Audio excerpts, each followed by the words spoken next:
ಎಲ್ಲರಿಗೂ ನಮಸ್ಕಾರ. Welcome back to my channel. ಇವತ್ತಿನ ರೆಸಿಪಿ ಕ್ಯಾರೆಟ್ ಪಲ್ಯ ಹೇಗೆ ಮಾಡೋದಂತ ನೋಡೋಣ. ಒಲೆ ಮೇಲೆ ಒಂದು ಪಾತ್ರೆನ ಇಟ್ಕೊಂಡಿದ್ದೀನಿ. ಅದಕ್ಕೆ ಸ್ವಲ್ಪ ಎಣ್ಣೆನ ಹಾಕ್ಕೊಂಡು ಹಾಗೆ ಸ್ವಲ್ಪ ಸಾಸಿವೆ ಹಾಗೆ ಜೀರಿಗೆ ಹಾಗೆ ಒಂದು ಈರುಳ್ಳಿಯನ್ನು ಹಾಕ್ಕೊಂಡು ಚೆನ್ನಾಗಿ ಫ್ರೈ ಮಾಡ್ಕೋಬೇಕು. ಈರುಳ್ಳಿ ಎಲ್ಲ ಹಸಿ ಸ್ಮೆಲ್ಲೆಲ್ಲ ಹೋಗಿ ಚೆನ್ನಾಗಿ ಫ್ರೈ ಆಗಬೇಕು. ಅಲ್ಲಿ ತನಕ ಚೆನ್ನಾಗಿ ಫ್ರೈ ಮಾಡ್ಕೋಬೇಕು.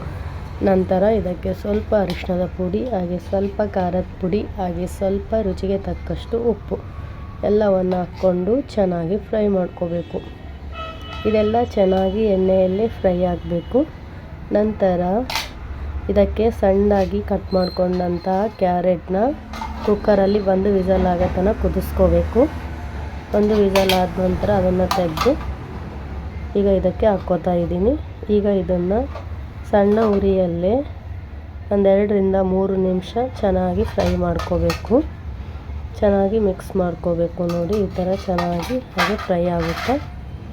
ಎಣ್ಣೆಯಲ್ಲೇ ಚೆನ್ನಾಗಿ ಫ್ರೈ ಮಾಡ್ಕೋಬೇಕು.